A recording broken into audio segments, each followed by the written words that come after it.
Unión de Cervecerías Bacchus y Johnston, conocida popularmente como Bacchus, fue fundada en el año 1879. Se considera la empresa cervecera número uno del país y una de las empresas más representativas dentro del sector de bebidas en el Perú. Esta empresa destaca por cuatro principales puntos: su amplia red de distribución, su portafolio diversificado, visto en la adquisición de productos como Guaraná, Corona, entre otros, su innovación constante y su compromiso con la sostenibilidad. Estos cuatro aspectos les ha permitido no solo posicionarse de forma sólida en el mercado, sino además darles la capacidad de adaptarse a las nuevas tendencias que surgen. El sector cervecero en el Perú es uno de los más importantes dentro del consumo, y esta teoría se puede comprobar con un estudio publicado este año por la Sociedad Nacional de Industrias, la cual adjudica cerca del 1% del PBI nacional al sector cervecero.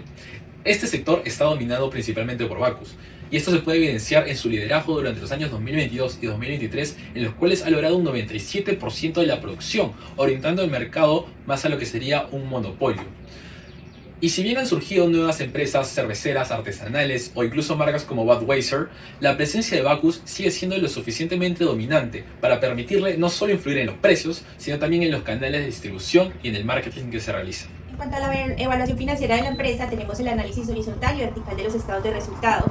En ella tenemos que la utilidad bruta es el 65% de las ventas, o más del 65%, lo que quiere decir que del 100% de las ventas, solo el 33% es el costo de ventas, dándome una ganancia bruta que me permite pagar, si no hay muchas variaciones adelante, que me permite pagar los gastos operativos, me permite pagar los gastos financieros, los impuestos. Sin embargo, en la parte operativa tenemos que los gastos operativos netos son el 65% de las ventas, se han aumentado de un año a otro en 12%.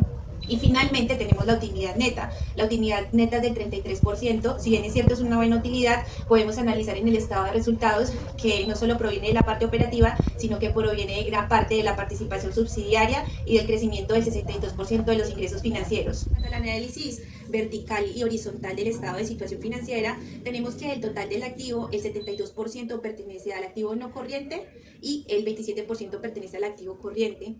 En el activo podemos analizar que el activo corriente disminuyó en más del 25% y el activo no corriente aumentó en más del 19%, y eso se ve reflejado en las inversiones subsidiarias.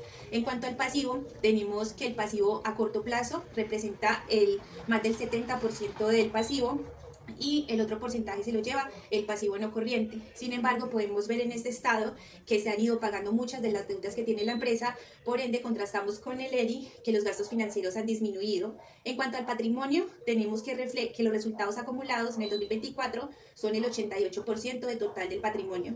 En cuanto al estado de flujo de efectivo, tenemos que las actividades de operación me generaron un flujo positivo. Sin embargo, si lo comparamos con el 2023, tenemos que ese flujo de efectivo ha disminuido en un 68%. En cuanto a las actividades de inversión, tenemos que se ha generado sobre todo por los cobros a préstamos que se han otorgado a entidades relacionadas, y finalmente tenemos las actividades de inversión que han estado negativas, pero esto se debe a los pagos de deudas, a los pagos de dividendos, y también reflejan el por qué la disminución del efectivo. En cuanto a los márgenes, tenemos el margen bruto del 68%. Tal como lo vimos reflejado en el ERI, se refleja sobre todo de esta manera porque se ha optimizado muy bien el costo de ventas.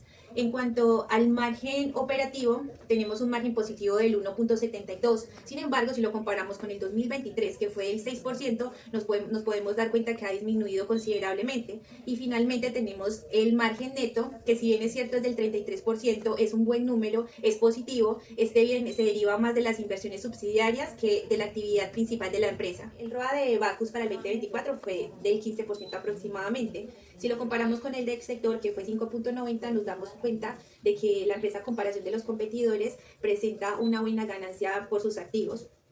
Para hablar del ROE, tenemos también que el ROE en el 2024 para Bacchus fue del 23%, en cambio el ROE del sector fue del 11%. También me refleja que, a comparación de sus competidores, Bacchus es una empresa que genera una buena ganancia con el dinero que aportan sus accionistas. Iniciar por tres aspectos importantes que son liquidez, solvencia y gestión.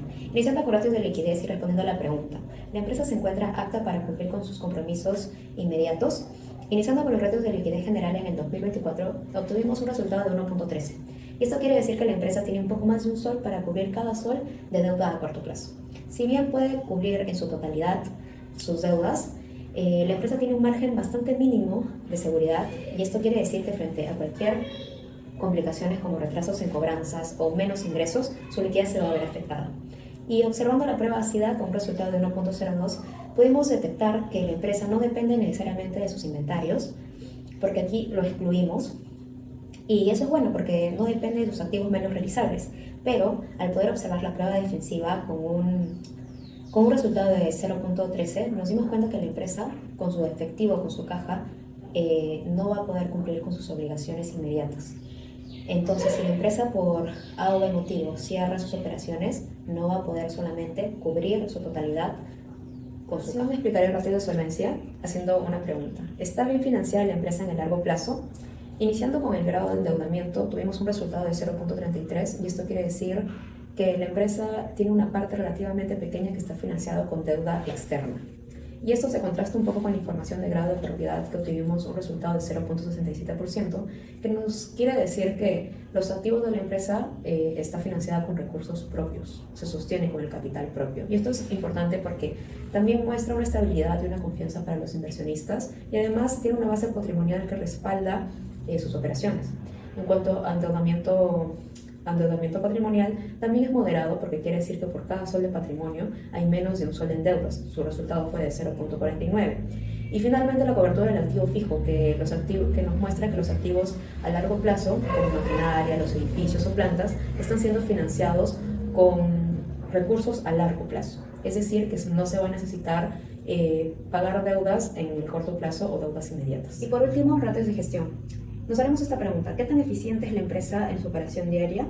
Bueno, empezando con la rotación de inventarios, tuvimos un resultado de 5.84 veces, es decir, que la empresa Bacus rota su stock o repone su stock cada 63 días. Si bien es cierto, es un poco alto el tiempo, tenemos que tener en cuenta que la empresa Bacus es una empresa de bebida bastante grande y se puede decir que también se debe a que necesita mantener un alto inventario debido a que necesita abastecer una red nacional. Por otro lado, tenemos los ratios de cuentas por cobrar, que tuvimos un resultado de 14.02 veces, es decir, cada 16 días, y esto quiere decir que la empresa no da créditos tan amplios a sus clientes y que está cobrando eficientemente. Es un buen resultado. Por otro lado, el plazo promedio para pagar a proveedores es bastante amplio, es de casi 6 meses, 186 días fue el resultado, y esto depende también de la relación sólida que puedas tener con tus proveedores. Puede que haya bastante tiempo o confianza y por eso es que se mantiene ese tiempo por pagar, pero siempre es bueno mantener relaciones buenas y evitar tensiones, así que por ahí de repente se podría mejorar estos días. Y finalmente la rotación de activos, que sigue siendo baja debido a que por cada sol invertido en activos la empresa genera menos de un sol en ventas.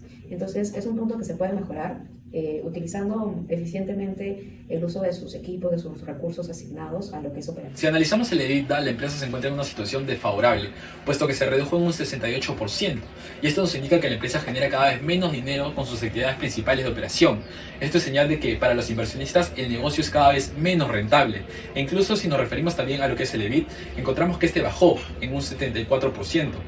Es decir, que podemos afirmar que la depreciación y amortización incluso fue más significativa en el año 2024 respecto a las utilidades que en el año 2023. En cuanto al diagnóstico de Bacus, vemos que presenta una buena salud financiera, apagó algunas obligaciones, aumentó su patrimonio y se centró en inversiones subsidiarias que finalmente le mantienen su utilidad neta positiva. Sin embargo, debe prestar atención a la gestión de los gastos operativos que han aumentado y a la disminución del EBITDA. En cuanto al ROA y el ROE, vemos que está muy por encima del sector.